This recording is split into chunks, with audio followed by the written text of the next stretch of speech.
마태복음 6장 1절에서 4절의 말씀입니다.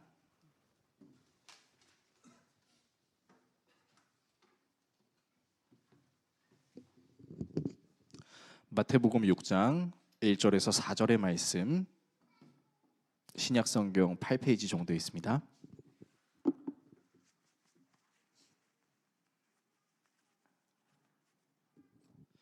말씀이 길지 않으므로 이 말씀은 우리가 같이 한 목소리로 읽도록 하겠습니다. 함께 읽습니다. 사람에게 보이려고 그들 앞에서 너희 의를 행하지 않도록 주의하라. 그리하지 아니하면 하늘에 계신 너희 아버지께 상을 받지 못하느니라. 그러므로 구제할 때에 외식하는 자가 사람에게서 영광을 받으려고 회당과 거리에서 하는 것 같이 너희 앞에 나팔을 불지 말라. 진실로 너희에게 이르노니 그들은 자기 상을 이미 받았느니라.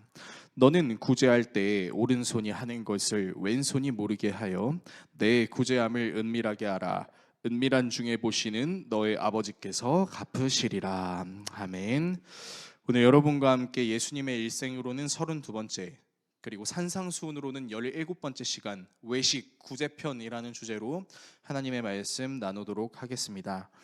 네, 계속해서 산상수훈을 다루고 있어요. 이번 주부터 그리고 이제 3주, 다 합쳐서 3주 동안은 여러분과 함께 외식에 대한 내용을 다루려고 합니다. 외식이라고 하니까 뭐 바깥에서 맛있는 거 먹은 그 외식인 것은 아니죠. 네, 이 외식이라는 것은 정확하게 말하면은 이제 연극 배우, 연기하는 배우가 가면을 쓴 채 연기하는 것을 뜻하는 것입니다. 그래서 이 외식에 대해서 이제 당시 유대인들이 행했던 그 세 가지 행동을 예수님께서 다루시는 그 내용들을 이제 우리가 3주 동안 다루려고 하는데요. 오늘은 이제 구제에 관련된 것입니다. 여러분, 이스라엘 사람들이 이제 표준적인 의무이자 지금도 그렇게 여기고 있는 세 가지 경건 활동이 있는데, 그게 뭐냐면 구제, 기도, 금식입니다. 그러니까 하나님을 믿는 사람으로서 내가 이 구제, 기도, 금식만큼은 당연히 해야 돼라는 것으로 여기고 있고, 또 이 구제, 기도, 금식을 정말 열심히 했던 사람들이 누구였냐면 바로 바리새인과 서기관 같은 사람들이었습니다. 그런데 이렇게 열심히 구제와 기도와 금식을 하는, 그래서 그런 행위를 통해서 자신의 의의를 드러내던 바리새인과 서기관들을 예수님께서 어떻게 바라보셨었죠? 우리는 마태복음 5장 20절을 통해서 예수님께서 이렇게 말씀하셨다는 것을 기억해야 합니다. 말씀을 보시면, 내가 너희에게 말한다. 너희의 의의가 율법학자들과 바리새파 사람들의 의의보다 낫지 않으면 너희는 하늘나라에 들어가지 못할 것이다. 아주 무서운 말씀이죠. 너희들의 의의가 바리새파 사람들과 율법학자, 즉 서기관의 사람들의 의의보다 낫지 않으면입니다. 그러니까 이제 이 바리새인들과 서기관들은 구제를 열심히 했었어요. 그런데 예수님께서 말씀하시길 그들의 의의보다 너희들의 의의가 낫지 않으면 이제 천국에 들어가지 못한다라는 것이죠. 예수님께서 이 구제, 그리고 앞으로 우리가 다룰 기도와 금식에 대해서 지적하셨던 이유를 살펴보면 이 세 가지 어떤 경건 행위에 이 바리새인과 서기관들, 그리고 그 외에 다른 유대인들이 어떤 마음을 갖고 있었냐면, 내가 이렇게 행동함으로써 사람들이 나를 이렇게 보겠지라는 어떤 종교적 의무를 행하면서 왜곡된 성취감을 갖고 싶은 그런 마음이 있었던 것으로 보입니다. 그래서 예수님께서는 구제, 기도, 금식, 이 세 가지 내용을 통해서 다음과 같은 네 가지의 공통적인 표현을 쓰세요. 어떤 표현이냐면 외식하는 자 라는 표현을 쓰십니다. 아까 말씀드렸던 것처럼 이 외식이라는 것은 원어의 의미가 연극 배우가 가면을 쓰고 연기하다라는 것을 뜻합니다. 그리고 자기 상을 이미 받았다라는 표현이 등장하는데, 이 자기 상이 받았다라는 것은 쉽게 말하면 영수증 처리가 끝났다라는 것입니다. 그러니까 보상 처리가 끝났다. 다시 말해서 자기가 원하는 상을 이미 받은 거나 다름없다라고 얘기하는 것이고요. 은밀하게 하라라고 얘기하십니다. 이거는 이제 우리가 알고 있는 이제 비밀스럽게 하라라는 의미를 담고 있고, 아버지께서 갚으신다라는 말은 아버지께서 너희들에게 마땅히 주실 상을 주신다라는 것이죠. 그래서 예수님께서는 외식하는 자는 자기 상을 받았지만 하나님의 뜻을 따라서 은밀하게 행하는 자들은 아버지께서 갚으신다라는 이 문장으로 구제, 기도, 금식 세 가지 내용을 다루십니다. 자, 그런데 우리가 이 본문을 보게 되면 이제 오해할 수 있는 게, 그러면 하나님 티나게 하지 말란 얘기인가요? 보여지는 행위는 중요한 게 아니라는 건가요? 라고 착각을 할 수 있는데요. 여러분 그렇지 않죠. 보여지는 거는 상당히 중요합니다. 우리가 이제 남들에게 보이지 않게 하는 것도 중요하지만 내가 하고 있다라는 것을 단순히 교만함을 자랑하기 위해서 드러내진 않거든요.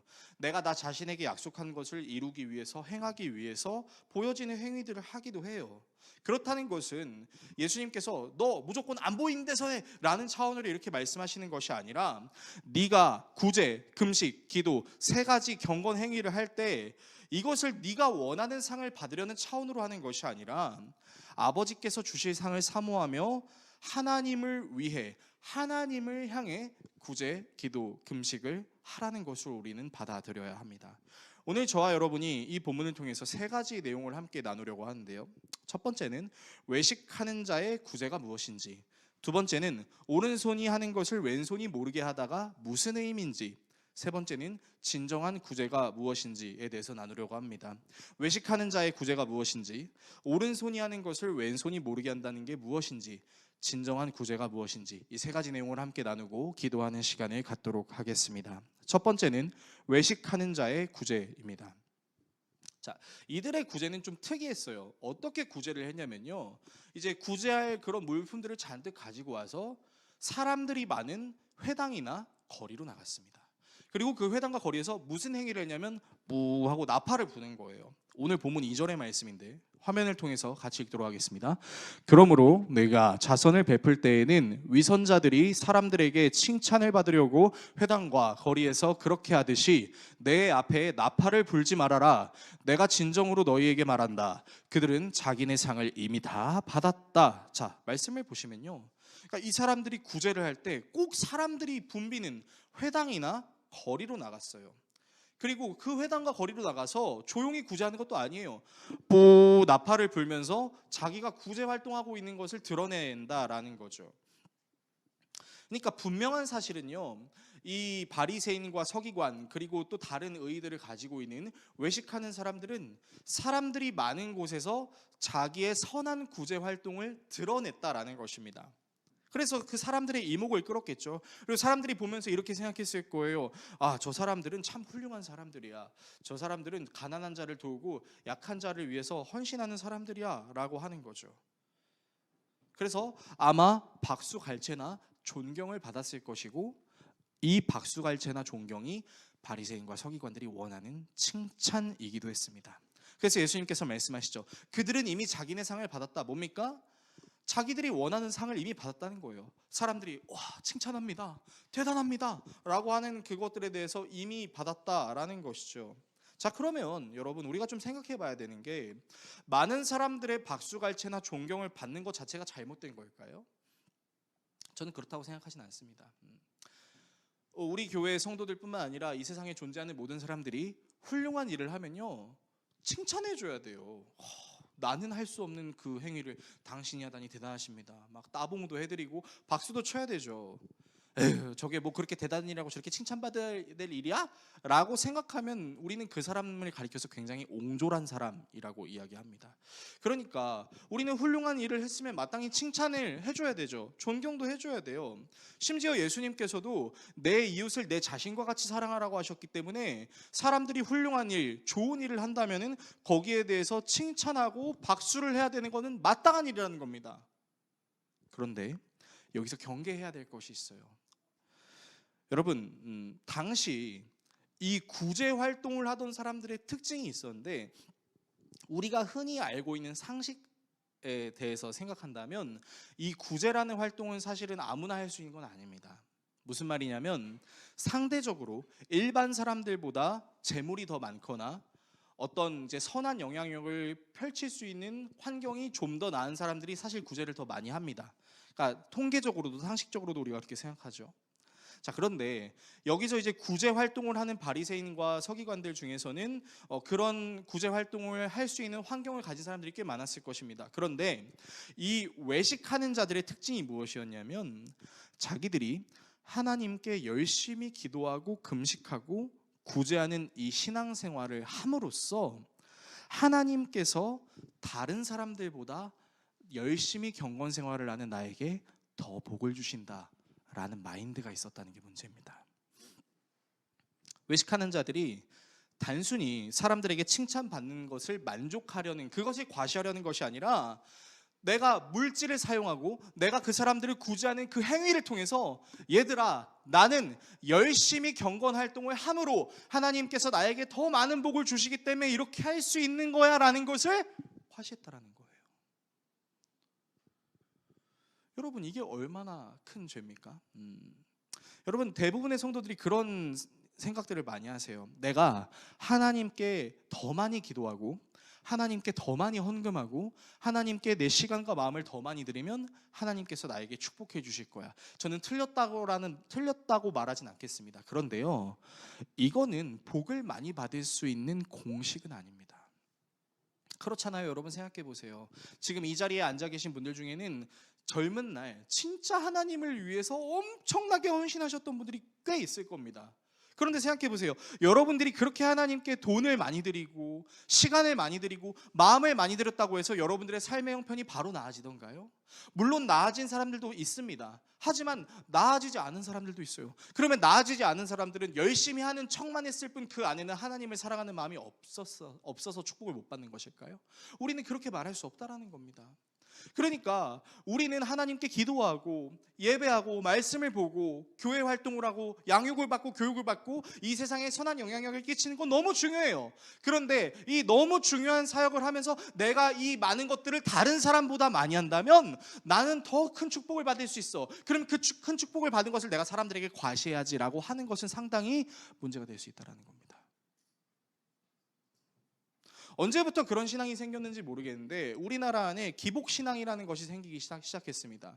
내가 하나님께 더 많은 것을 드리고 내가 하나님께 더 좋은 것을 드리면 하나님께서도 더 좋은 것으로 나에게 베푸신다. 이건 역시 다 틀렸다고 말할 수는 없을 것입니다. 물론 하나님께서 주시는 좋은 것들이 분명히 있겠죠. 그것이 누군가에게는 재물이 될 수 있고 그것이 누군가에게는 건강이 될 수 있고 그것이 누군가에게는 이 삶을 살아가는 환경이 될 수 있다는 것이죠. 하나님께서 우리에게 주시는 은혜는요, 각자가 다 다른 겁니다. 그래서 나중에 제가 기회가 된다면 여러분과 말씀을 나누면서 재물에 대한 설교를 하는 이제 그 시간이 있을 텐데 여러분 딱 말씀드릴게요. 재물은요, 은사 중 하나입니다.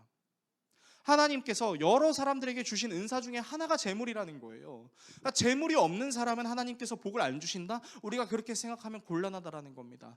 그렇기 때문에 우리는 신앙생활을 하면서 내가 너무 하나님을 사랑하고 내가 하나님을 너무 기뻐해서 하는 마음으로 신앙생활을 하는 건 상관없지만 어떤 나의 신앙적 행위, 종교적 행위가 나를 다른 사람과 비교해서 그 사람보다 우위에 있는 것을 증명하기 위한 수단으로 종교 행위를 한다면 여러분, 그것은 커다란 죄가 될 수 있다라는 것이죠.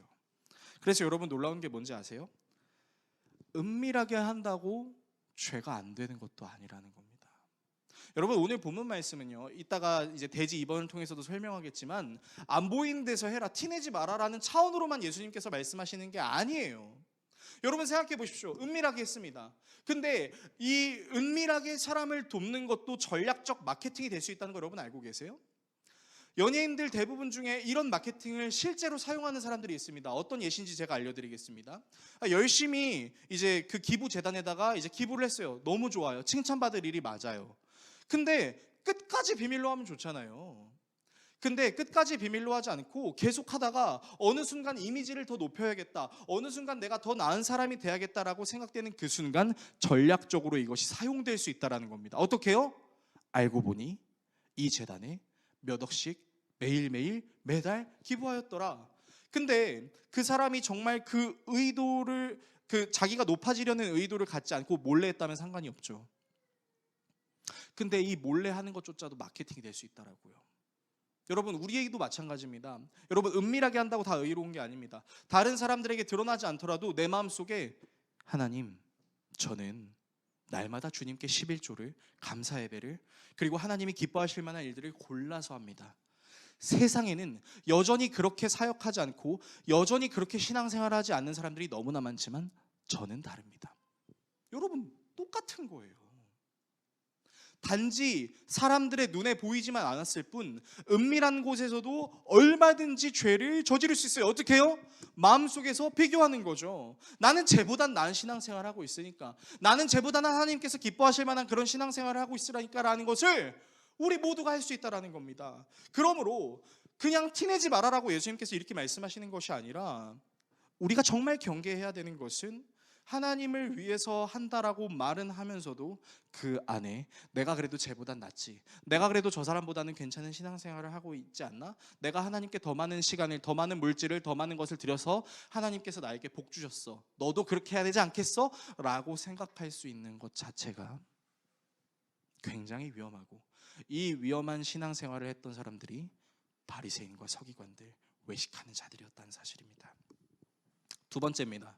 오른손이 하는 것을 왼손이 모르게 하라라는 것입니다. 자, 오른손이 하는 것을 왼손이 모르게 하라라고 예수님께서 사람들에게 말씀하십니다. 오늘 본문 3절에서 4절의 말씀 화면을 통해서 같이 읽겠습니다. 너는 자선을 베풀 때에는 오른손이 하는 일을 왼손이 모르게 하여 내 자선 행위를 숨겨두어라. 그리하면 남모르게 숨어서 보시는 내 아버지께서 너에게 갚아주실 것이다. 자, 말씀을 보시면요, 이게 도대체 무슨 말인지 잘 모르겠어요. 그러니까 오른손이 하는 것을 왼손이 모르게 하래요. 여러분, 이게 말이에요, 방구예요? 여러분들은 오른손이 하는 일을 왼손이 모르게 할 수 있습니까? 여러분, 우리 절대 그렇게 못합니다. 여러분, 눈 감고요, 왼손을 들면 왼손이 들리는 게 느껴지고요, 오른손으로 무언가를 하면 오른손으로 무언가를 하는 게 느껴져요. 그러니까 사실 우리는 오른손이 하는 일을 왼손이 모르게 하라라는 이 의미가 되게 어불성설처럼 들린다라는 것이죠. 여러분, 도대체 이 문장을 우리가 어떻게 받아들여야 할까요? 성경의 원어로 살펴보면 이 문장에는 사실 손이라는 단어는 나오지 않습니다. 오른쪽, 왼쪽이라는 단어가 등장해요. 그러니까 방향을 제시하는 거죠. 근데 이제 이때 당시에는 구제를 어쨌든 손으로 할 거 아닙니까? 그래서 이제 개역개정을 집필하신 분께서 이제 손이라는 단어를 추가하신 것으로 이제 추측하는 건데, 자, 그러면 이 본문을 우리가 어떻게 해석해야 될까요?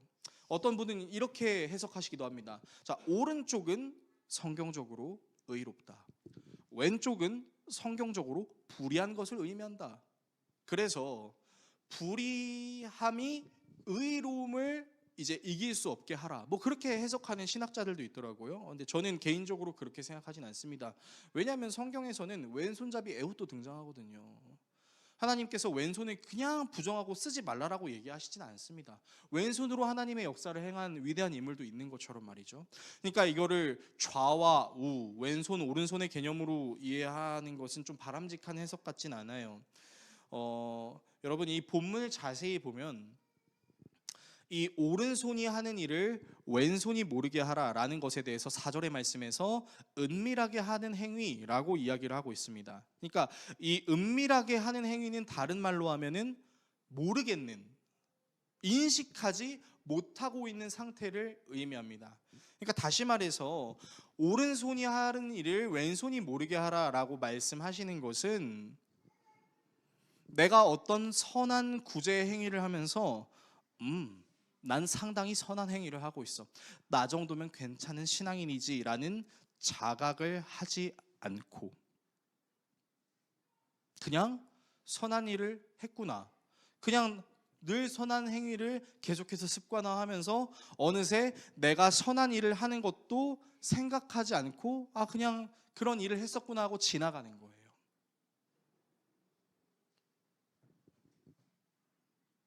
다시 말해서 구제의 행위를 자연스럽게 하라는 것입니다. 그러면 여러분, 이 구제라는 행위를 과연 자연스럽게 할 수 있을까요? 저는 상당히 어렵다고 생각합니다. 어떻게 구제라는 것을 자연스럽게 할 수 있겠어요? 내 몸 하나 건사하기도 참 힘든 세상을 우리가 살고 있는데. 그런데 어렵지만 노력할 수 있는 부분이 있어요. 저는 그 노력에 대해서 여러분들에게 한 가지 팁을 좀 드리려고 합니다. 그것이 무엇이냐면 보상 심리에서 벗어나는 겁니다. 여러분, 우리는요, 은연중에 이런 생각을 갖고 있어요. 내가 상대방에게 이만큼 했으면 상대방도 나한테 이만큼 해야 되는 게 당연한 거 아니야 라는 걸 우리는 항상 기본 전제로 깔고 삽니다. 그러니까 여기서 벗어나면 된다라는 거예요. 여러분, 이 보상 심리에서 벗어날 수 있는 가장 좋은 근거가 될 수 있는 것은 무엇이냐면, 내가 이 사람에게 이만큼 했는데 이 사람이 내게 이만큼 하지 않았더라도 내 부족한 부분을 채워주시는 누군가가 있다라는 것을 믿는 믿음이 우리에게 있다면 우리는 보상 심리에서 벗어날 수 있어요. 우리에게 그분이 누구죠? 바로 하나님 아버지이신 것입니다. 그래서 이후에 우리가 마태복음 6장에서 다른 말씀을 다룰 건데, 먹든지 마시든지 입든지 무엇을 하든지 다 주님의 영광을 위해서 하라. 너희는 먼저 그의 나라와 그의 의를 구하라. 그리하면 이 모든 것을 너희에게 더하시리라는 이 예수님의 말씀이 무엇이냐? 결국 너희들이 보상 심리를 갖지 않고 하나님을 사랑하는 사람 마음으로 사람에게 선을 행했고, 그 사람이 너에게 동일한 행위를 하지 않더라도 하나님은 너의 인생을 책임지시는 분이야라는 사실을 가르치신다라는 사실이에요. 여러분, 외식하는 자들의 특징이 뭔지 아십니까? 외식하는 자들의 그 특징이 무엇이냐면, 자신이 많은 의를 행함으로 하나님께서 알아주시고 복을 주신다라고 착각을 하는 거죠. 근데 이거는요, 여러분 엄밀히 말하면요, 하나님을 믿는 게 아니라 계산하는 겁니다. 그들이 계산했던 게 무엇이냐면, 자신이 하나님으로부터 많은 복을 받았다라는 착각을 사람들에게 드러내므로 칭찬을 받는 것이죠. 여러분, 하나님께 우리는 계산하는 방식으로 다가가지 않습니다. 좀 더 정확하게 말씀드리면, 내가 사랑하는 사람에게, 내가 사랑하고자 하는 사람에게 5를 줬습니다. 근데 그 사람이 나에게 5가 아니라 2를 줬어요. 그러면 하나님께서 내게 더 못 받은 3을 주실 거라고 우리는 신앙생활 하지 않아요. 그 이상의 것을 주기도 한다 믿고, 그 이상의 것이 아니더라도 내가 생각한 것보다 더욱 좋은 것을 주신다고 믿는 것이 바로 우리의 신앙이죠. 그래서 여러분, 진정한 구제는요, 엄밀히 말하면 내가 계산해서 하는 것이 아닙니다. 내 것을 잃었어도 잃었다고 생각하는 것이 아니고 베푸는 것, 그것이 구제이고, 나의 노력에 따라서 하나님이 내 필요의 채움의 강도를 달리하신다고 생각하는 것이 아니라 언제나 나를 돌보시고 필요에 따라 역사하시는 그 하나님을 나의 아버지로 믿고 자연스럽게 구제하는 것이 진정한 구제라는 것이에요. 여러분, 그래서 좋은 구제가 어떤 구제냐면요, 단순히 안 보이게 하는 게 좋은 구제가 아닙니다. 하나님을 나의 아버지로 믿고 그 하나님께 칭찬받고 싶은 마음을 가득 담아 하나님을 향해, 하나님을 위해 행하는 것, 여러분, 이것이 나에게 기쁨으로 여겨지고 자주 실천이 되고, 자주 실천이 되다 못해 내가 다른 사람에게 뭐 돈을 빌려줬거나 다른 사람에게 좋은 것을 행한 것을 마음속에 남겨두지 않고 계산하지 않고 언제 내가 그랬냐는 듯이 생각할 수 있는 상황이, 오른손이 하는 것을 왼손이 모르게 하라라는 예수님의 말씀이라는 것이에요. 그래서 우리에게 정말 필요한 것은요, 여러분, 우리는 좀 보상 심리를 버려야 합니다. 근데 이게 너무 어려워요. 결혼식을 준비하는 이제 청년 자녀들을, 이제 자녀를 데리고 계신 부모님들이 이제 자주 하시는 말씀이 뭐냐면, 이제 청첩장은 가능한 많이 뿌려라라는 것입니다. 뭐 대다수가 그런 건 아니지만, 근데 왜 많이 뿌려야 돼요? 뿌린 돈 다시 돌려받으려고. 여러분, 이런 마인드가요 얼마나 많은지 모릅니다.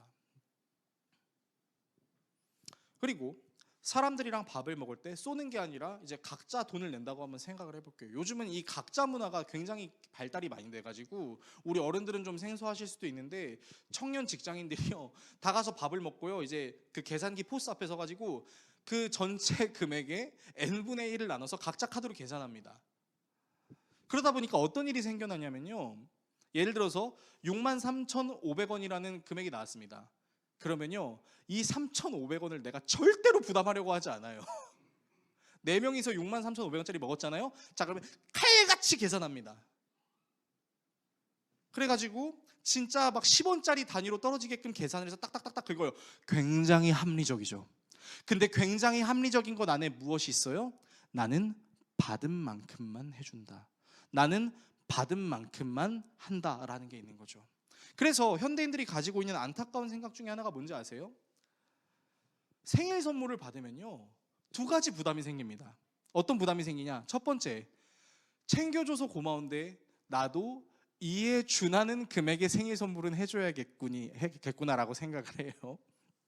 그리고 만약에 내가 상대방에게 5만 원의 생일을 챙겨줬는데 그 사람이 나한테 3만 5천 원짜리 주면 마음이 상하는 거예요.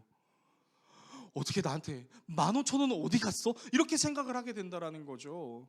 근데 여러분, 이 생각을 내려놓는 게 진짜 어려워요. 왜요? 우리 모두 보상심리가 있으니까요. 근데 이 보상심리가 사람과의 관계만 있을까요? 그렇지 않다라는 거예요. 하나님께도 있다라는 거예요. 하나님, 제가 이만큼 신앙생활을 했으면 하나님 저한테 이만큼 좀 복 주셔야 되는 거 아니에요? 라고 우리도 생각하고 있다고요. 하나님께서 우리에게 주고자 하시는 진정한 복이 무엇인지에 대해서 우리는 살피지 않았었어요. 그러면서 내가 하나님께 이만큼 하면 하나님께서 나에게 이만큼의 복을 주시겠지라는 보상심리가 사람과의 관계에만 있는 게 아니라 어느새 하나님과 나의 관계에도 깊숙이 자리매김하고 있다면 사실은 그거는 하나님을 위한 섬김이 아니라 하나님을 통해 내가 받고자 하는 축복을 얻기 위한 섬김이었다라는 결론이 나오게 되는 거죠.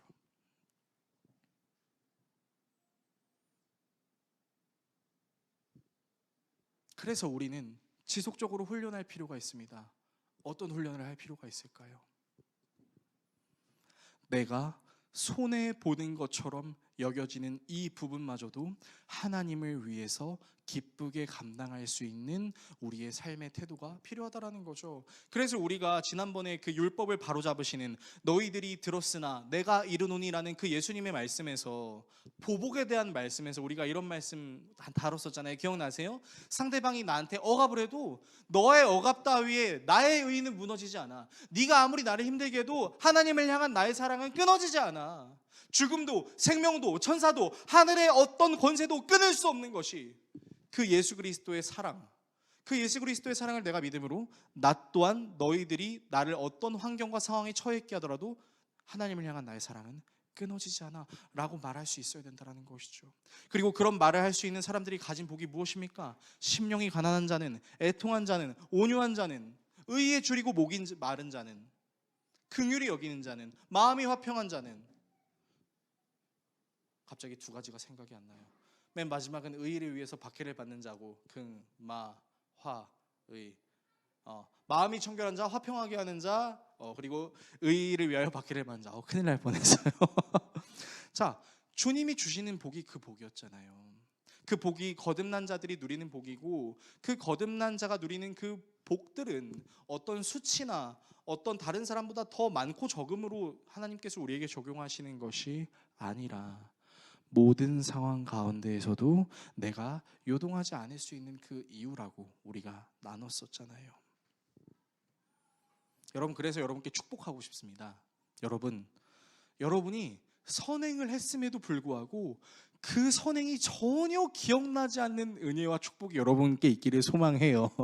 여러분, 근데 이게, 자, 오해하지 마세요. 호구가 되란 말은 아닙니다. 여러분, 호구가 되라는 말이 아니라 하나님을 사랑하는 마음으로 했었나?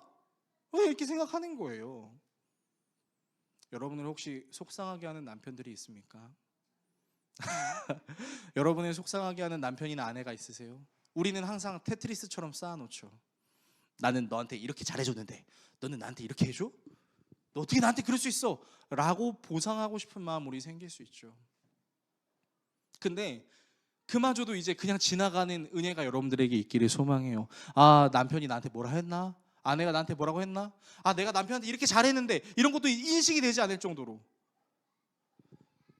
물론 어렵다는 건 잘 알고 있습니다. 그래서 우리에게 필요한 것이 무엇입니까? 우리의 노력으로만 하는 것이 아니라 우리에게 역사하시는 그 성령 충만함의 도우심을 힘입어서 내가 그 사람에게 선을 행하고 구제를 행하는 것 자체도 계산하지 않고 모르고 지나가게 되는 것. 여러분이 모르고 지나가도요, 여러분이 이후에 하나님을 만나게 되는 그 순간에 하나님이 다 값을 치러주십니다. 그것을 성경은 상급이라고 이야기하죠. 그래서 주님께서 말씀하시잖아요. 잘하였도다, 착하고 충성된 종아라고 이야기하는 것처럼요. 저와 여러분이 오른손이 하는 것을 왼손이 모를 정도로 아무 인식 없이 그저 하나님을 위해, 하나님을 향한 선을 실천하며 나아갈 수 있는 멋진 그리스도인들 되시기를 예수 그리스도의 이름으로 축원합니다. 마지막입니다. 진정한 구제입니다. 여러분, 그래서요, 우리는 이 구제 파트를 살펴보면서도요, 정말 선한 사람으로 살아가는 것이 얼마나 어려운 것인지를 다시 한번 생각해 봅니다. 여러분, 우리는 사람에게도 보상 심리를 갖고 있고요, 하나님에게도 보상 심리를 갖고 있습니다. 내가 이만큼 했는데 이만큼 해줘야 되는 거 아니야? 하나님, 제가 이만큼 했는데 이만큼 해주셔야 되는 거 아니에요? 라고 생각한다라는 거죠. 심지어는 티내지 않고 은밀하게 하는 과정 속에서도 이 정도면 나 제법 괜찮은 신앙인 아니야? 라고 다른 사람을 비교하는 그런 모습을 지니기도 합니다. 그래서요, 여러분, 우리는 진짜 하나님을 묵상하고 그 하나님께서 주신 말씀을 우리에게 비추면 우리는 이것을 느낄 수밖에 없어요. 무엇을요? 우리는 전적으로 악한 존재일 수밖에 없다라는 사실을 깨달을 수 있습니다. 그런데 이렇게 전적으로 악한 우리들에게 자신의 몸을 온전히 던지심으로 영원히 죽을 수밖에 없는 우리를 영원한 구원의 길로 인도하신 분이 바로 예수 그리스도지요. 그분의 구제는요, 계산이 없었습니다. 예수님은 3년 동안 제자들과 함께 동행했죠. 그 제자들이랑 동행하시면서 정말 여러 가지 많은 기적들을 보여주셨습니다. 그 중에 우리가 너무나 잘 알고 있는 그런 많은 역사들 가운데에서는 사람들이 탐내는, 예수님께서 이렇게 오병이어의 기적을 일으키신다고? 이분이 우리가 그토록 찾던 메시아야. 이분만이 우리를 진짜 구원할 수 있어 라고 이야기하시죠. 그런데 예수님은 단순히 그것만을 위해서 오신 것이 아니었죠. 너희들이 나를 찾는 까닭은 떡을 먹고 배부른 까닭이다 라고 얘기하시면서 예수님께서 그들에게 진정 주고자 하셨던 것은 영원히 배고프지 않을, 영원히 목마르지 않을 자기 자신이셨습니다. 그래서 예수님께서는 제자들이 실수해도, 사람들이 자기를 부인해도 그것을 계산하지 않으셨습니다. 어떻게 하셨죠? 그것을 다 거룩한 보혈로 덮으셨죠. 그리고 그 거룩한 보혈을 덮음으로, 그 거룩한 보혈의 씻김을 받은 우리가 예수 그리스도를 닮음으로 해야 되는 것이 무엇입니까? 우리가 내가 받을 축복도 계산하지 않고, 내가 다른 사람들을 섬기는 그것조차도 계산하지 않고, 하나님을 위해, 하나님을 향해 예수님께서 그렇게 자기 몸을 던지셨던 것처럼 우리도 그런 삶을 살아갈 수 있게 된다라는 것이죠. 여러분, 이 예수님을 항상 생각하시기를 축복합니다. 그래서요, 여러분들의 선한 행위의 근거가 예수님이 되셨으면 좋겠어요. 하나님, 제가 하나님께 이만큼 했으니까 하나님 저한테 이만큼의 복을 주셔야죠 라고 말하고 싶은 욕구는 있을 수 있습니다. 누구보다 제가 그래요. 하나님, 제가 하나님 위해서 제 인생 던지는데 하나님 먹고 살 수는 있게 해주셔야 되는 거 아닙니까? 상당히 그렇게 많이 기도해 왔습니다. 그러나 그런 하나님께서 저에게 이렇게 말씀하십니다. 무엇을 걱정하느냐? 앞으로 우리가 다루게 되겠지만 네가 정말 믿음으로 그 삶을 살아간다면 공중에 나는 새와 들에 핀 꽃과 하물며 오늘 있다가 나중에 아궁이에 떨어질 그 들풀마저도 돌보시는 하나님의 섭리를 네가 믿고 있지 않느냐? 그렇다면 너는 너에게 줄 하나님의 축복을 구하기 이전 먼저 하나님께 너의 마음과 목숨과 뜻과 힘을 다해서 예수 그리스도가 행하신 그 구제를 너 또한 실천해보지 않겠느냐라고 하나님께서 저에게 말씀하시는 것을 개인적으로 느꼈습니다. 그리고 저는 이 신앙이 저만 누려야 되는 신앙이 아니라 우리 모두가 누려야 한다라는 신앙이라고 생각합니다. 그러므로 여러분, 우리의 선행과 우리의 구제를 내가 더 많이 하면 하나님께서 더 많이 주실 거야 라는 기복의 공식으로 삼지 않고, 나 정도면 괜찮은 신앙인이지, 저 사람들은 그렇게 섬기지 않지만 나 정도면 꽤 괜찮은 신앙인 아니야? 라는 비교의식으로 선한 행위를 하는 것도 아닌, 정말 하나님이 좋아서, 정말 하나님이 기뻐서, 그래서 내가 선행을 그렇게 많이 했는데도 하나도 기억나지 않는 은혜의 축복이 저와 여러분 모두에게 넘치는 은혜가 있기를 예수 그리스도의 이름으로 축원합니다.